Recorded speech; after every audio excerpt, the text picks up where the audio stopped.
ஏடி சண்மு, சாப்பாடு அப்படி கிடக்குது, நீ சாப்பிடல இன்னும்? இல்லம்மா, எனக்கு பசிக்கல. ஒழுங்கா போய் சாப்பிடுடி. டெய்லி சாப்பாடு ஆக்கி வச்சு அதை அப்படியே தூர கட்டுறது தான் மிச்சம். நான் அப்புறமா பசிக்கையில சாப்பிட்டுக்கடுறேன். ஆமா, மலர் என்ன பண்றா? அவ ரூம்ல படுத்தவ தான், எஞ்சிக்கவே இல்லை. சாப்பிடு சாப்பிடுன்னு சொன்னாலும் சாப்பிட மாட்டேங்கா. டெய்லி தண்ணி மட்டும் தாண்டி குடிக்கிறா. அவ வாழ்க்கை இப்படி ஆகும்னு கொஞ்சம் கூட நினைச்சே பார்க்கலம்மா நான். எல்லாம் என்ன தாண்டி சொல்லணும், நல்லவங்க நல்லவங்கன்ட்டு பேசுறவங்க அத்தனையும் சும்மா தாண்டி நல்லவங்க வேஷம் போடுறாங்க. ஆனா இன்னுமே எனக்கு ஆனந்த் இப்படி கல்யாணம் பண்ணிருப்பாரான்ட்டு நினைச்சு கூட பார்க்க முடியலம்மா. ஆமாடி, நீயும் நானும் தான் நினைச்சுக்கிட்டு இருக்கணும். கல்யாணம் முடிஞ்சு 3 நாள் ஆச்சு. இதுவரை அந்த வீட்டு பக்கம் அந்த ஆள் வந்திருப்பாரா? அதுல இருந்து தெரியல. அதை விடு, கல்யாணத்துலயாச்சும் வாயை திறந்து ஏதாச்சும் சொன்னாரா? அதாம்மா எனக்கும் புரியவே மாட்டேங்குது. ஏதோ நடந்திருக்கு, அது மட்டும் நல்லா தெரியுது.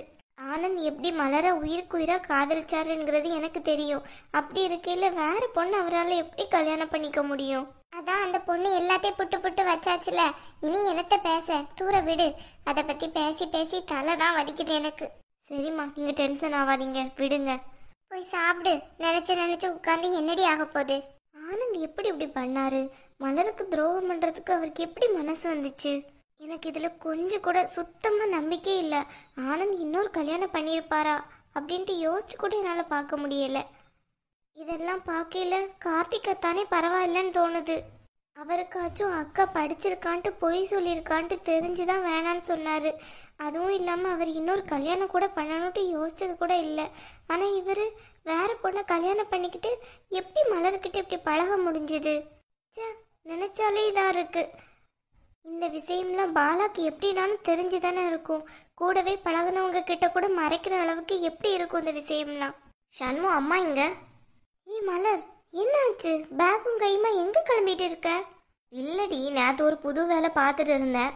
சரி, சட்டுன்னு கிடைச்சிருச்சு, அதான் கிளம்பலான்ட்டு இருக்கேன். என்ன சொல்ற மலர் நீ? என்ன ஒழுங்கா தானே பேசிட்டு இருக்க? லூசா நீ? என்ன நடந்துகிட்டு இருக்கு வீட்டில்? நீ நான் பார்த்தா சட்டுன்னு வேலைக்கு போறேன்ட்டு இருக்க.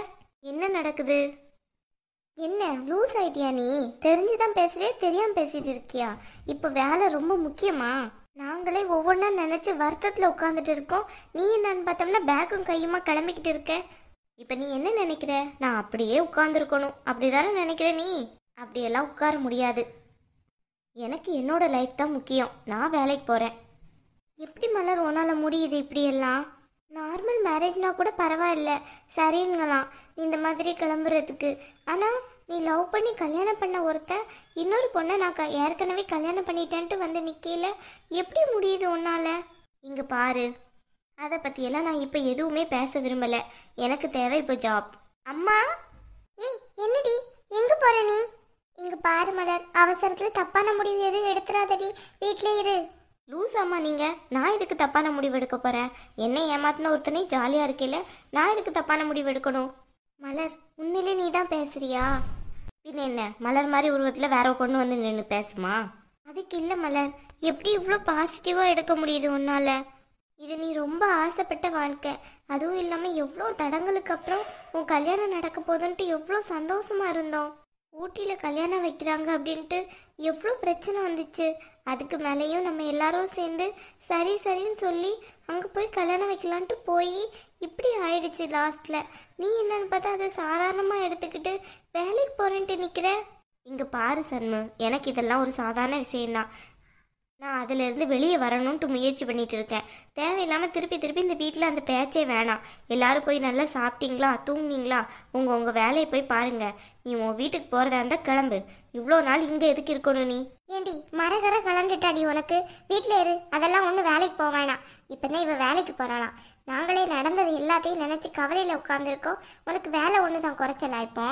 இங்கே பாருங்கம்மா, எனக்கு வேலை கிடைச்சிட்டு நான் போகிறேன். நீங்கள் இப்படியே உட்காந்து கவலைப்பட்டு கண்ணீர் வடிச்சுக்கிட்டே இருக்கோன்னா இருங்க. உங்களை யார் வேணான்னு சொல்கிறா? அவர் கட்டின தாலி உன் கழுத்தில் ஏறலைன்னா கூட பிரச்சனை இல்லை. அதுவும் நடந்துடுச்சு. அதாண்டி ரொம்ப கவலையாக இருக்குது. உன்னை பொறுத்தவரை தான் அது தாலி, என்னை பொறுத்தவரை அது சாதாரண கயிறு தான், புரியுதா? மலர், நீ ஏன் இப்படி பேசுகிற? நீ ரொம்ப விரும்பின வாழ்க்கை இப்படி ஆயிடுச்சுடி. கொஞ்சமாச்சும் அழுது புலம்பிடு. இப்படி இருக்காத, உன்னை பார்க்கறதுக்கே ரொம்ப கஷ்டமா இருக்கு. நான் எதுக்கு அழணும்? எனக்கு அழுக வந்தால் தானே அழ முடியும். என்ன ஏமாத்தினவனே சந்தோஷமா இருக்கேல, என்ன ஏண்டி அழ சொல்ற? லூசாடி நீ? மலர் அக்கா வாக்கா, இவளை பாருக்கா என்ன பண்ணிட்டு இருக்கான்ட்டு. வேலைக்கு போறாளாம். எல்லாம் கேட்டுட்டு தான் இருந்தேன். அதெல்லாம் ஓகே தான். இந்தா சாப்பிட்டுட்டு கிளம்பு. ஏய் பூமாரி, உனக்கு என்ன லூசா பிடிச்சிருக்கு? அவ ஒண்ணு எங்கேயும் போக வேணாம். அங்க போய் ஏதாவது ஒண்ணு கிடக்க ஒண்ணு செஞ்சுட்டானா அதுக்கப்புறம் யாருடி? அம்மா நிறுத்துங்க. அவ ஒண்ணு படிக்காதவ கிடையாது என்ன மாதிரி. எல்லாம் படிச்சவ, எல்லாம் தெரிஞ்சவ. அவளே இது எல்லாத்தையும் மறக்கணுங்கிறதுக்காக தான் வெளியே எங்கேயாச்சும் போகணும்னு நினைக்கிறா. விடுங்க, அவ போகட்டும். ஆனா ஒண்ணு, சாப்பிட்டுட்டு கிளம்பு. நீ இன்னும் சாப்பிடலங்கிறது எனக்கு தெரியும். எனக்கு சாப்பாடுலாம் ஒன்றும் வேண்டாம். எதுக்கு வேண்டான்ங்கிற? அப்போ யாரோ ஒரு ஆளை நினைச்சு நீ சாப்பிடாம கிடக்குறியா?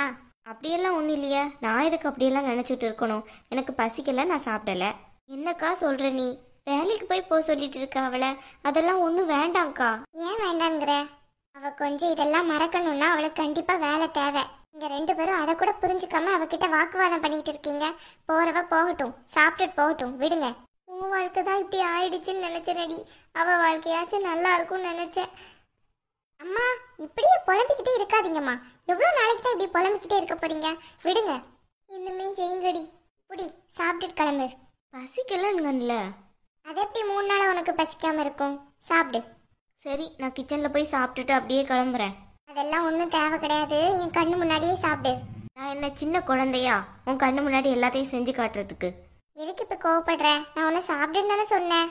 இந்த பூமாரி அக்காவை பற்றி புரிஞ்சிக்கவே முடியலை. எப்படி இவ்வளோ இதாக யோசிக்க முடியுது? நான் கூட காலேஜ் எல்லாம் முடித்து படித்து தான் இருக்கேன். ஆனால் அவன் நிலமையிலேருந்து என்னால் யோசிக்கவே முடியலை. படிச்சிருந்தா என்ன, படிக்காட்டி என்ன? இந்த கஷ்டம் எல்லாருக்கும் கஷ்டம் தானே.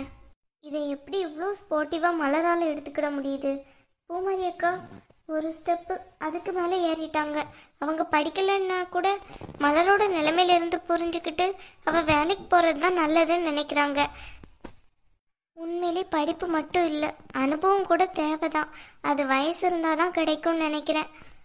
நமக்கு முன்னாடி இருக்கவங்க எடுக்கிற முடிவு எப்போவுமே அப்போ சரியாக தான் இருக்கும் போல. சின்னவங்க நம்ம தான் முட்டாள்தனமாக எடுக்கிற முடிவை. மலர் வேலைக்கு போகிறது தான் நல்லது. அக்கா சொன்னதுக்கப்புறம் தான் எனக்கே உரைக்குது. பூமாரி அக்காவை நான் எவ்வளவோ திட்டியிருக்கேன் முன்னாடியெல்லாம், அவங்க படிக்கலை அப்படிங்கிறதுக்காண்டி. ஆனால் இப்போ தான் தெரியுது அவங்க படிக்காட்டா கூட அவங்க எவ்வளோ பொறுப்பாக நடந்துக்கிடுறாங்கன்ட்டு. நான் கூட பழைய நினைவெல்லாம் அவளுக்கு ஞாபகப்படுத்தி தேவையில்லாமல் அவளை டென்ஷன் தான் படுத்திட்டு இருக்கேன். நான் ஏன் இப்படி இருக்கேன்? ஆனால் அக்கா உண்மையிலே கிரேட் தான். சாப்பிட்டுட்டேன். அப்போ நான் கிளம்பவா? லஞ்ச் எடுத்து வச்சியா? இல்லை பூமாரி, எல்லாம் சேர்ந்து தான் ஆஃபீஸ்லேயே வரும்ட்டாங்க. லஞ்ச் எல்லாம் கொண்டு போக வேண்டிய அவசியம் இல்லை. சரி ஓகே, நல்லபடியாக வேலை பாரு. All the best. ஓகே பூமாரி. மலர், நல்லபடியாக போயிட்டு வா வேலைக்கு. நீ எடுத்த முடிவு தான் கரெக்டு. ஓகே சண்மு, நீயும் இப்படியே இருக்காம உன் வீட்டுக்கு கிளம்பு. அதெல்லாம் நாங்கள் பார்த்துக்கிறோம். நீ அதெல்லாம் ஒன்றும் சொல்ல வேணாம். நீ முதல்ல வேலைக்கு கிளம்பு. சரி.